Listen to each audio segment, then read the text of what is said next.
Hello, today I'm going to review my makes from 2019. If you like this video and haven't already, please don't forget to like and subscribe. Okay, so I'm going to cover 3 rough sections. Firstly, I'm going to go through my project categories, so just key highlights of makes I've made this year. I'm then going to move on to how well I did on my Make 9 projects.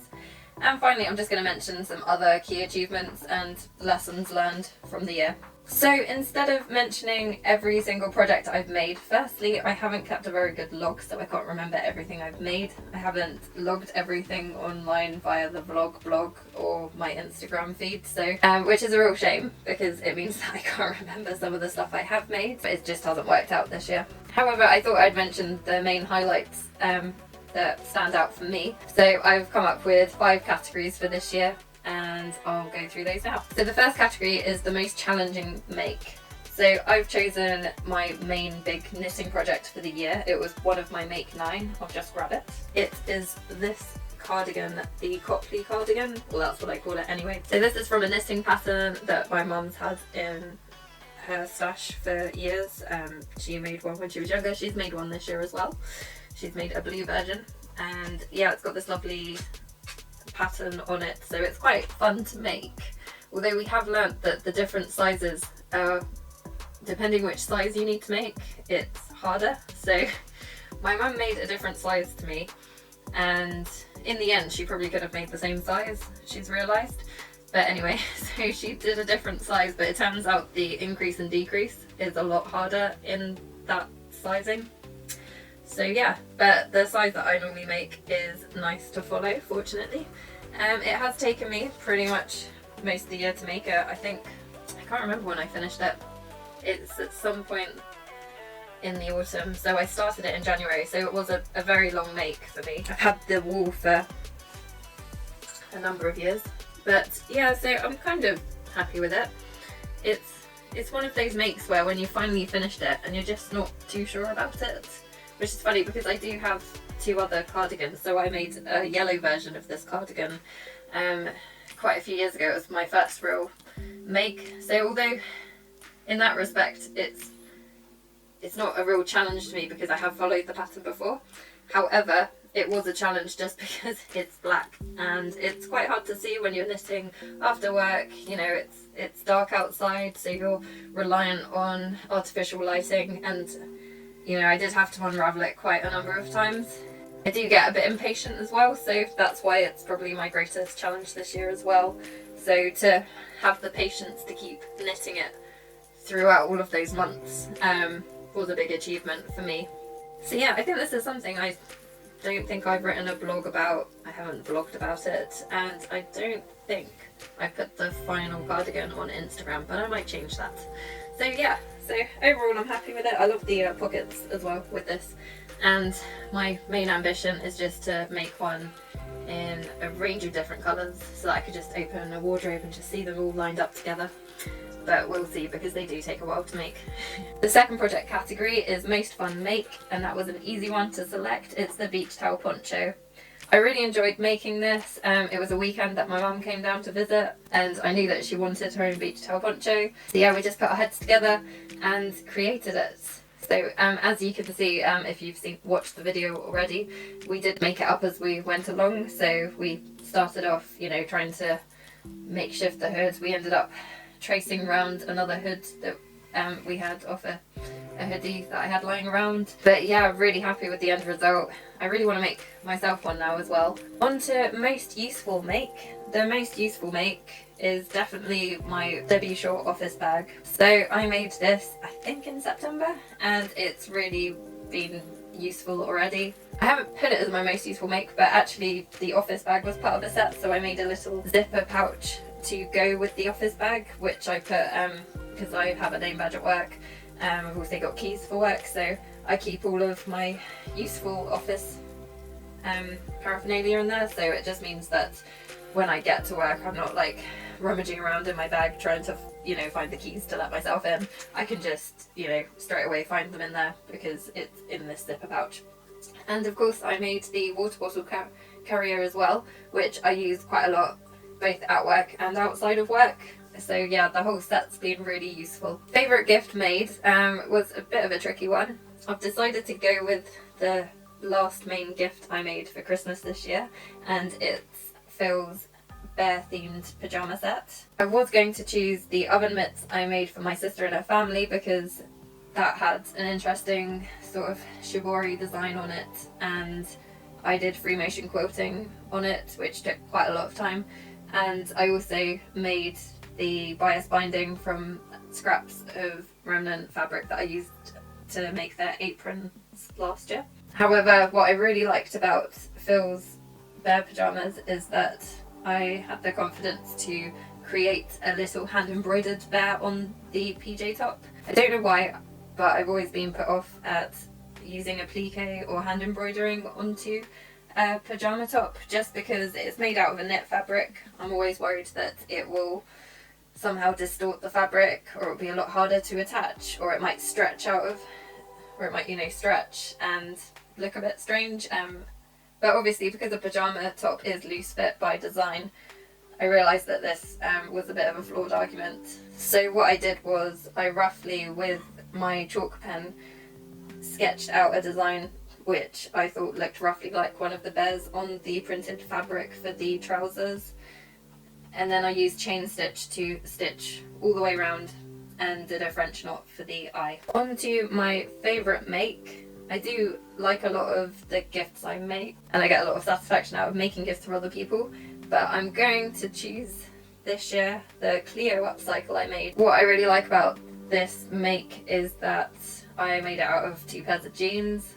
They weren't exact matches, the dyes and the designs of the 2 sets of jeans, but I think I've managed to make them work well together. The best thing about this make is, although it took absolutely ages to unpick the seams of the jeans, it's probably one of my most worn makes from this year. The jeans fabric, the denim, is so substantial, it feels really nice to wear. I just feel so comfortable in it, and yeah, it's just nice to just chuck it on. So moving on to my make 9s from this year. So I chose 9 projects according to the Make 9 challenge, which you can find more information about on Instagram. So out of my 9 projects, I managed to make 4 of them this year, which isn't too bad. I think it's 1 or 2 less than I made last year. So the ones I did manage to make were the Molly dress, which I enjoy wearing. I managed to make the BB pinafore, which is another one I'm really happy with. I think the reason that one did get made quite quickly is because that was my fabric that I accidentally cut out for the wrong project, so I think to make myself feel better about it, I used up the rest of that fabric making the BB. Obviously that Copley cardigan I showed earlier was one of my make 9s, and obviously the one that took the longest time. A bit like the crochet throw I made last year, probably was the most time intensive. And finally I made the Kinder cardigan, which is another one. I really like the design, although I guess the fabric I got for that I'm not as happy with. But I'm still wearing it, so it's fine. So the ones that I didn't get around to included making a toucan t-shirt. So I've got an old cheap swimsuit with a nice glamorous sequin toucan on it, and for some reason I'm hell-bent on turning it into a t-shirt. I still really want to do this. It's kind of been the project that's been in the back of my head the whole year, and by the time I kind of got the guts to start creating it, because my main concern, again, it kind of goes back to the embroidering the bear on the pajamas. I just worry about the stretch of the knit fabric having the toucan on it, which is ridiculous, I know, which is why I do want to now get on with it. So I didn't manage to make that, so it will probably roll over onto my 2020 make 9, because I definitely want to make it still. Okay, so I also said that I'd make a bag for either swimming or yoga. The reason I haven't is because the yoga classes I was going to ended up getting cancelled. They kind of did restart again, but I got out of the habit of going to them. And with swimming, we have a real locker issue where we go. Don't always use the lockers these days, so essentially I wanted to make a bag that would fit really well into the lockers that are provided, but I'm a bit suspicious on whether they might just reconfigure the whole locker space area. I'm not sure I'm going to get a lot of use out of it. However, you could say, because I did make the office bag, I have technically made a similar item this year, and one that I knew I'd definitely get use out of. Another bag I didn't manage to make was the vinyl bag. So this was actually for a gift, and I won't go into too much detail now, but again, I probably will attempt to make it in 2020 instead. I'd included the Art of Knitting throw because I did get the whole set for the Art of Knitting, although I can't find a few issues, so I'm going to have to make up some of the squares. I did not get around to this because I just spent so much time on the Copley cardigan, I just didn't get around to it. Again, I might possibly add it to the 2020 list, or I might leave it until a future year. I would like to get it done one day. The final one I didn't get around to was the Stowe House 7 Bridgetown dress. I just, didn't have time to make it, and I didn't really feel an urgent need for it. So finally, just a brief roundup of other achievements and lessons I've learned in 2019. So the first major one is that I can definitely live off my fabric stash. I've avoided buying fabric this year just so I could free up a bit of space in my flat. It hasn't necessarily worked out that way. I guess now I kind of feel a bit more comfortable with my fabric stash. This time last year I felt really stressed about it. I just felt like it was a big overwhelming presence in the flats. You know, we don't have a huge amount of space here, and it just felt like I was overpowering the flat with my crafts. However, now I'm kind of a bit more appreciative of it because I've been able to make so many lovely makes and gifts for other people. Yeah, I guess I'm a bit more at peace with my fabric stash, so I'm not as stressed about it now because I've really benefited from it. And obviously working from my stash has, you know, helped a bit financially as well because I haven't spent an awful lot on my crafts this year. Just on small haberdashery items. Another key achievement has been that I've consistently put out some videos on YouTube. Ever since I made the Clio upcycle video, I think since then I've been consistently posting videos, so I think I've had at least 20 videos in a row by now, might be slightly more. That's been a real achievement. Obviously it's a lot of habit forming, making sure that you post out regularly on YouTube, and I feel like I've got into a bit of a stride with that, which I'm really happy with. Another thing that I've learnt this year is a bit of pattern cutting. So I went to a couple of local courses on doing a bit of pattern cutting. One of them focused on creating your own block from scratch, and the other one was about adapting a block to fit your own measurements. Both were really interesting, and it's definitely shaped how I look at dressmaking.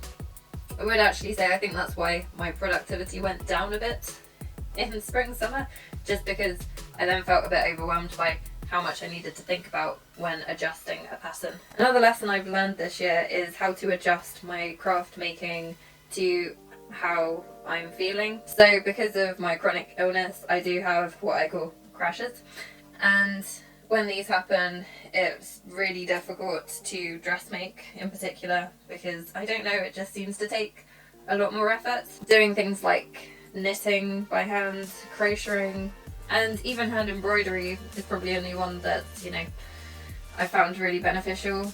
Or even the hand sewing bits in dressmaking, so you know, if you're sewing up a hem by hand, which I quite enjoy, I find that these have been really useful, so I can still feel productive, but I'm giving my body time to heal or, you know, stop attacking itself.